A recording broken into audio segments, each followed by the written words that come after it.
Good morning dear students. आज का हमारा टॉपिक है आइसोक्विनोलिन। हेट्रोसाइक्लिक कंपाउंड्स में ये हमारा लास्ट टॉपिक है। ये बिल्कुल सिमिलर होता है हमारे क्विनोलिन के। ये भी हमें कोलतार बोन ऑयल में मिलता है क्विनोलिन के साथ ही। और जो बहुत सारे हमारे एल्कलॉइड्स होते हैं, फॉर एग्जांपल पैपावरिन, नार्कोटिन, बेरबेरिन, इन सब के डिग्रेडेशन प्रोडक्ट से भी हमें आइसोक्विनोलिन मिलता है। इसमें डिफरेंस क्या होता है क्विनोलिन और आइसोक्विनोलिन में?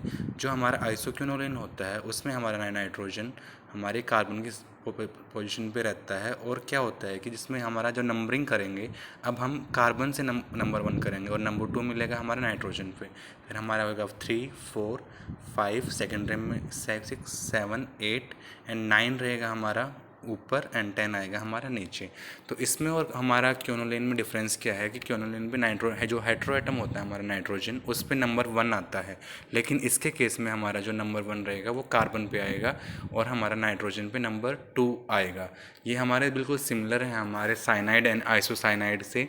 जैसे कि साइनाइड होता है हमारा C, single bond C, triple bond N, और आइसोसाइनाइड होता है हमारा एन, ट्रिपल बॉन्ड सी। तो बिल्कुल ऐसे ही इसमें क्या होता है, क्विनोलिन में अगर हमारा कार्बन पहले नाइट्रोजन आता है फिर कार्बन आता है, लेकिन आइसोक्विनोलिन में पहले नंबर 1 हमारा कार्बन पे, उसके बाद फिर नाइट्रोजन पे। तो सबसे पहले देखते हैं इसके हम मेथड्स ऑफ प्रिपरेशन, जिसमें हमारा फर्स्ट मेथड है बिस्लर नेपियाल्स की सिंथेसिस। तो इसमें क्या करते हैं हम, इसमें सबसे पहले रहता है हमारा, हम लेते हैं बीटा फिनाइल इथाइल अमाइड। यानी कि जैसे कि नाम ये कैसे आया है हमारा, जैसे कि ये हमारी फिनाइल रिंग है, उसके बाद क्या होता है कि इसमें हमारा amide RC double bond ONH, ये हमारा अमाइड ग्रुप है, और ये हमारा CH2CH2 हमारा इथाइल ग्रुप है। तो इसको हम क्या बोलेंगे, यानी कि इस अमाइड के अल्फ़ा पोजीशन, उसके बाद फिर बीटा पोजीशन पे अटैच है हमारा फिनाइल रिंग, इसलिए इसको हम बोलते हैं बीटा फिनाइल इथाइल अमाइड। उसको हम ट्रीट कराते हैं POCl3 के साथ, और उसके बाद फिर उसको पैलेडियम चारकोल के साथ ट्रीट कराएंगे तो हमें मिल जाएगा 1 एल्काइल आइसोक्विनोलिन। इसका मैकेनिज्म देखते हैं। मैकेनिज्म में क्या होता है, सबसे पहले जो हमारा नाइट्रोजन पे लोन पेयर ऑफ इलेक्ट्रॉन है वो पुश करता है एक नाइट्रोजन कार्बन डबल बॉन्ड पे। उसके बाद जो हमारी डबल बॉन्ड होती है वो अटैक करती है फॉस्फोरस एटम पे, क्योंकि फॉस्फोरस अटैच्ड है हमारा 3 क्लोरीन से और हमारा ऑक्सीजन एटम से। तो फॉस्फोरस पे क्या होगा, हमारा डेल्टा पॉजिटिव चार्ज होगा, जिसकी वजह से क्या होगा, फॉस्फोरस पे अटैक करना इजी रहेगा। तो जैसे ही फॉस्फोरस पे अटैक करती है तो एक हमारे Cl निकल जाते हैं यहाँ से, और ये हमारा अटैच हो जाता है ऑक्सीजन के साथ, हमारा P डबल बॉन्ड O1Cl2। अब हमारा क्या हो गया, कार्बन और नाइट्रोजन पे डबल बॉन्ड का फॉर्मेशन हो गया। तो जो हमारी बेंजीन की डबल बॉन्ड है वो अटैक कर सकती है अब कार्बन पे, क्योंकि कार्बन किसके साथ अटैच हो गया अभी, नाइट्रोजन के साथ, जिस नाइट्रोजन पे हमारा पॉजिटिव चार्ज है। इसकी वजह से क्या होगा, नाइट्रोजन में पॉजिटिव चार्ज होगा तो ये बहुत ज़्यादा इलेक्ट्रॉन विड्रॉ करेगा कार्बन से, और कार्बन पे आ जाएगा हमारा हाईली डेल्टा पॉजिटिव चार्ज। तो जैसे ही ये डबल बॉन्ड अटैक करती है कार्बन पे तो हमारी रिंग की एरोमेटिसिटी लॉस्ट हो जाती है। यानी कि इस स्ट्रक्चर में देखेंगे तो हमारा जो रिंग है ये अब बेंजीन रिंग एरोमेटिक नहीं रही। तो हमारी एक नई रिंग का तो फॉर्मेशन हो गया, लेकिन बेंजीन की एरोमेटिसिटी लॉस्ट हो गई, इसलिए फटाफट से साथ के साथ ही हमारा ये हाइड्रोजन यहाँ से निकलता है और हमारी बेंजीन रिंग फिर से एरोमेटिक हो जाती है। जैसे ही ये बनता है उसके बाद फिर नाइट्रोजन के साथ अटैच्ड है हमारा हाइड्रोजन। अब नाइट्रोजन हाइड्रोजन बॉन्ड ब्रेक होती है, कार्बन नाइट्रोजन डबल बॉन्ड बनेगी और हमारा HOPOCl2 यहाँ से निकल जाएगा। तो उसके बाद फिर फर्दर क्या होता है कि जो हमारा जो ये बन गया है अभी, अब इसको हम ट्रीट करेंगे पैलेडियम चारकोल के साथ, तो हमें मिल जाएगा हमारा सब्स्टिट्यूटेड आइसोक्विनोलिन, जिसके 1 पोजीशन पे R ग्रुप है। अगर हम डिफरेंट R ग्रुप चूज करते हैं तो उसी हिसाब से हमें डिफरेंट डिफरेंट प्रोडक्ट मिल जाएगा।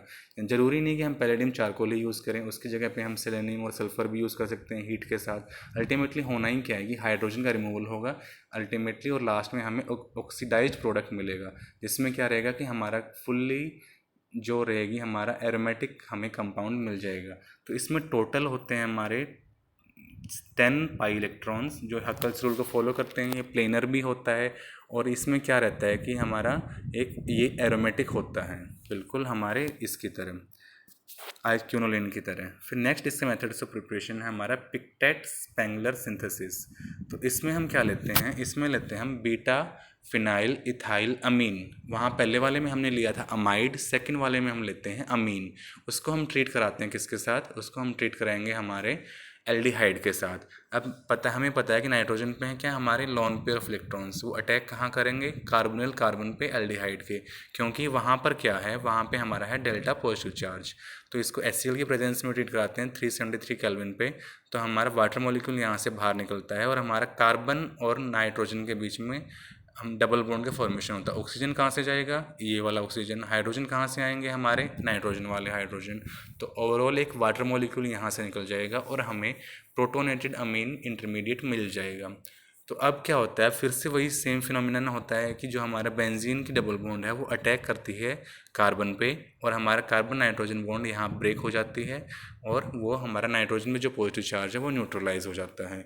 अब फिर से यहाँ पे क्या हो गया, हमारी बेंजीन की एरोमेटिसिटी लॉस्ट हो गई, इसलिए हाइड्रोजन यहाँ से लीव करेगा और हमारी फिर बेंजीन रिंग फिर से एरोमेटिक हो जाएगी। तो अभी हमारे पास दोनों रिंग प्रॉपर बन चुकी हैं। अब हमें सिर्फ क्या चाहिए, हमें सेकंड रिंग से हमें हाइड्रोजन रिमूव करनी है। तो उसके लिए हम यूज़ करते हैं पैलेडियम चारकोल और उसको हीट करते हैं, तो हमें मिल जाता है 1 एल्काइल आइसोक्योनोलिन। तो ये थी हमारी पिक्टेट स्पेंगलर सिंथेसिस। फिर नेक्स्ट है हमारी पोमरेंज फिट्स सिंथेसिस। इसमें क्या होता है कि इसमें हम लेते हैं हमारी बेंजल्डिहाइड और उसके साथ हम लेते हैं हमारा अमीनो एसिटल। तो इसको हीट करते हैं, तो पहले तो हमारा शिफ्ट बेस का फॉर्मेशन होता है, यानी कि ऑक्सीजन जाएगी हमारी बेंजल्डिहाइड से और हाइड्रोजन जाएगी हमारी अमीन ग्रुप से। तो ओवरऑल हमारा एक वाटर मॉलिक्यूल यहाँ पे निकल जाएगा और कार्बन एंड नाइट्रोजन के बीच में डबल बॉन्ड का फॉर्मेशन होगा। उसको जब हम ट्रीट करते हैं H2SO4 के साथ, तो हमें मिल जाती है आइसोक्योनोलिन और साथ में हमें क्या मिलता है, हमारा इथाइल अल्कोहल। इस ज़रूरी नहीं है कि मतलब इसमें हम यही यूज़ करें। अगर हम इस बेंजल्डिहाइड की जगह पे डिफरेंट हम कीटोन ले लेते हैं तो हमें सब्स्टिट्यूटेड आइसोक्योनोलिन मिल जाएगी। यानी कि अगर हम यहाँ पे एसिटोफिनोन लेते हैं तो हमें क्या मिल जाएगा, 1 मिथाइल आइसोक्योनोलिन। एसिटोफिनोन हमारा ये कंपाउंड है जिसमें क्या होता है कि हमारा एसिड ग्रुप CH3CO, फिनोन हम फिनाइल ग्रुप के आगे C डबल बॉन्ड O को बोलते हैं। ठीक है, तो फिर ये था हमारा पोमरेंज फिट्स सिंथेसिस, जिससे हम आइसोक्योनोलिन को और सब्स्टिट्यूटेड आइसोक्योनोलिन सिंथेसाइज कर सकते हैं। फिर हम नेक्स्ट देखते हैं हमारा प्रॉपर्टीज़ एंड रिएक्शंस ऑफ आइसोक्योनोलिन। ये हमारा कलरलेस लिक्विड होता है जिसका बॉइलिंग पॉइंट होता है 516 केल्विन, और ये आइसोक्योनोलिन जैसा कि हमें पता है कि एरोमेटिक होता है with 10 pi electrons. Huckel's rule को फॉलो करता है, प्लेनर होता है, इसमें कॉन्जुगेशन पॉसिबल है, तो इसमें क्या रहेगा, ये भी हमारा एरोमेटिक होगा। तो सबसे पहले देखते हैं इसकी बेसिसिटी, यानी कि ये बेसिक है क्योंकि नाइट्रोजन के पास क्या है, हमारे लॉन पेयर ऑफ इलेक्ट्रॉन्स हैं जिसको वो इजीली डोनेट कर सकता है, यानी कि वो एज ए बेस एक्ट कर सकता है। तो बेसिसिटी चेक करने के लिए सबसे पहले उसकी रिएक्शन किसके साथ देखेंगे, हम एसिड के साथ। एसिड कौन सा ले रहे हैं हम यहाँ पे, HCl। तो जैसे ही हमारा एसिड बेस के बीच में रिएक्शन होगी तो हमारा फॉर्मेशन किसका होगा, आइसोक्योनोलिन हाइड्रोक्लोराइड को, यानी कि जो नाइट्रोजन पे लॉन पेयर ऑफ इलेक्ट्रॉन है वो अटैक करेंगे किस पे, हमारे हाइड्रोजन पे, और हमारा Cl साथ में एज ए Cl नेगेटिव लग जाएगा। ठीक है, फिर नेक्स्ट है इसकी रिएक्शन किसके साथ, मिथाइल आयोडाइड के साथ। नाइट्रोजन के पास क्या है, हमारे लॉन पेयर ऑफ इलेक्ट्रॉन, वो अटैक करेंगे किस पे, हमारे CH3 ग्रुप पे, क्योंकि CH3 पे क्या है यहाँ पे डेल्टा पॉजिटिव चार्ज और हमारा I नेगेटिव उसके साथ एज ए एनाइन अटैच रहेगा। तो हमारा फॉर्मेशन किसका होगा, 2 मिथाइल आइसोक्योनोलिनियम आयोडाइड। इसमें ध्यान ही रखना है कि नाइट्रोजन के पे आता है हमारा नंबर 2 और कार्बन से हम नंबरिंग स्टार्ट करते हैं नंबर 1 से, और नाइट्रोजन पे रहेगा हमारा नंबर 2। तो जो हमारा आइसोक्योनोलिन होता है ये स्ट्रॉन्गर बेस होता है हमारे क्योनोलिन से, क्योंकि इसमें क्या होता है, क्योनोलिन का जो नाइट्रोजन एटम होता है वो डायरेक्टली अटैच्ड होता है किसके साथ, हमारी रिंग के साथ। यानी कि ये हमारा है क्योनोलिन जिसमें नाइट्रोजन क्या है, डायरेक्टली अटैच है एक बेंजीन रिंग के साथ। और जो हमारा आइसोक्योनोलिन होता है उसमें क्या होता है कि हमारा नाइट्रोजन हमारी बेंजीन रिंग से थोड़ा सा दूर होता है, यानी कि जो ये नाइट्रोजन के पास लॉन पेयर ऑफ इलेक्ट्रॉन है ये डिस्पर्स इजीली हो सकते हैं इस पूरे बेंजीन रिंग पे। ठीक है, लेकिन इसके इलेक्ट्रॉन है वो इस पे डिस्पर्स नहीं होंगे, इसलिए क्या होगा, ये हल्का सा ज़्यादा बेसिक होता है कंपेयर टू हमारा क्योनोलिन। तो और जो हमारा रहता है कि मतलब उसमें साथ में नहीं होते तो वो इतना ज़्यादा मतलब बेसिसिटी हमारी आइसोक्योनोलिन की थोड़ी सी ज़्यादा होती है। तो सेकंड हम बात करते हैं इस पर इलेक्ट्रोफिलिक सब्स्टिट्यूशन रिएक्शंस की। तो सबसे पहले इसमें हम देखते हैं हमारा नाइट्रेशन हम करते हैं किसके साथ, concentrated nitric acid and concentrated H2SO4 के प्रेजेंस में, जिसको हम बोलते हैं हमारा नाइट्रेटिंग मिक्सचर। तो इसमें क्या मिलता है, हमें 5 नाइट्रो आइसोक्विनोलिन मिलेगा एंड साथ में हमारा 8 नाइट्रो आइसोक्विनोलिन मिलेगा। लेकिन इसमें हम मेजर माइनर बड़े इजीली बन जाते हैं, यानी कि 5th पोजीशन पर जो अटैक होगा वो मेजर रहेगा और जो 8th पोजीशन पर अटैक होगा वो माइनर रहेगा। तो सल्फोनेशन के केस में भी सेम रहेगा। इसमें हम यूज़ करते हैं ओलियम, जो कुछ नहीं होता हमारा H2H2O7 होता है, उसको हम H2SO4 प्लस SO3 हमारा सल्फर ट्राईऑक्साइड का मिक्सचर भी ले सकते हैं, वो भी ओलियम ही होता है बेसिकली। तो 455 केल्विन पे जब हम हीट करेंगे तो हमें मिलेगा isoquinoline 5 sulphonic acid and isoquinoline 8 sulphonic acid. इसमें हमारा जो 5th पोजीशन पे जो हमारा आइसोमर है वो हमारा मेजर बनेगा और जो हमारा 8th पोजीशन पे जो सब्स्टिट्यूएंट लगेगा वो वाला कंपाउंड हमारा माइनर के फॉर्म में रहेगा। तो ये दो बेसिकली ये जो रिएक्शन अंडरगो करता है, जिसमें हमारा सब्स्टिट्यूशन होता है हमारी बेंजीन रिंग पे ही। उसका रीज़न जैसा कि सेम था जो कि हमारा क्विनोलिन के केस में था, क्योंकि बेंजीन रिंग पे क्या होता है कि मतलब उसमें जैसे बेंजीन रिंग से जो नेक्स्ट रिंग है उसमें हमारा नाइट्रोजन है। नाइट्रोजन क्या करेगा, पूरे इलेक्ट्रॉन डेंसिटी को अपने पास खींच लेगा, क्योंकि ये ज़्यादा इलेक्ट्रोनेगेटिव है हमारे कार्बन से। उससे क्या हो जाएगा कि जो दूसरी रिंग है वो इलेक्ट्रोफिलिक सब्स्टिट्यूशन टुवर्ड्स मतलब डीएक्टिवेट हो जाएगी और हमारा जो पर एटम डेंसिटी है वो नाइट्रोजन वाली रिंग में कम हो जाएगी और बेंजीन रिंग में एज इट इज़ रहेगी। तो अटैक प्रेफरेबली कहाँ पे होगा इलेक्ट्रोफाइल का, हमारा इस पे बेंजीन रिंग पे। फिर नेक्स्ट है हमारा nucleophilic substitution reaction. Nucleophilic substitution reaction में सबसे इंपॉर्टेंट होता है हमारा चीची-बेबिन रिएक्शन। ये जो हम करते हैं सोडियम अमाइड के साथ हीट करके इसको, तो जो हमारा फर्स्ट पोजीशन होती है वहाँ पे सब्स्टिट्यूशन होता है न्यूक्लियोफाइल का और हमें मिलता है 1 अमीनो आइसोक्विनोलिन, क्योंकि यहाँ ये पोजीशन हमारी नाइट्रोजन के बिल्कुल पास है और यहाँ पे इलेक्ट्रॉन डेंसिटी सबसे कम होगी।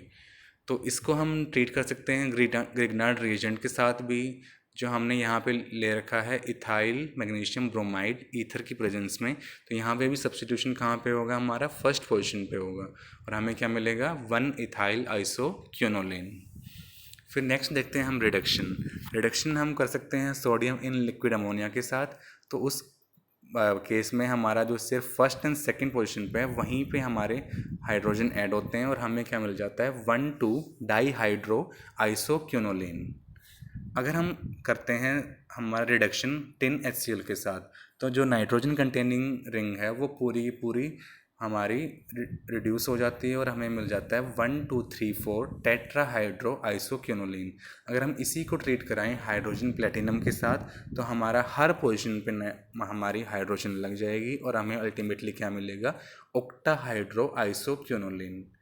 फिर लास्ट हमारी रिएक्शन है इसमें ऑक्सीडेशन हम कर सकते हैं किसके साथ, अल्कलाइन KMnO4 के साथ हीट करके। तो इसमें दो चीज़ें, एक चीज़ बड़े मतलब इंटरेस्टिंग होती है, जब हम क्विनोलिन को हम ऑक्सीडाइज़ कर रहे थे इसी तरह से, तो उस टाइम पे तो जो हमारी एक रिंग ऑक्सीडाइज हो गई थी कम्प्लीटली। लेकिन इसमें क्या होता है कि हमें मिक्सचर ऑफ प्रोडक्ट मिलता है, यानी कि एक बार हमारी रिंग ऑक्सीडाइज होगी जिसमें नाइट्रोजन है, एक बार हमारी रिंग ऑक्सीडाइज होगी जिसमें नाइट्रोजन नहीं है। तो जब हमारी नाइट्रोजन कंटेनिंग रिंग ऑक्सीडाइज होती है तो हमें मिलता है थैलिक एसिड, और जब हमारी बेंजीन रिंग ऑक्सीडाइज होती है तो हमें मिलता है सिंकोमेरोनिक एसिड, यानी कि हमें मिक्सचर ऑफ प्रोडक्ट इस केस में देखने को मिलता है। अगर हम इसकी रिएक्शन करते हैं पर बेंजोइक एसिड के साथ तो हमारे नाइट्रोजन पे क्या लग जाएगी, हमारी ऑक्सीजन, हमें क्या मिल जाएगा, आइसोक्विनोलिन N ऑक्साइड, और साथ में हमें क्या मिलेगा, बेंजोइक एसिड, जो कि हमारा एज ए साइड प्रोडक्ट इस केस में रहेगा। तो ये थी हमारी आइसोक्विनोलिन। इसी के साथ हमारा हेट्रोसाइक्लिक कंपाउंड फिनिश होता है।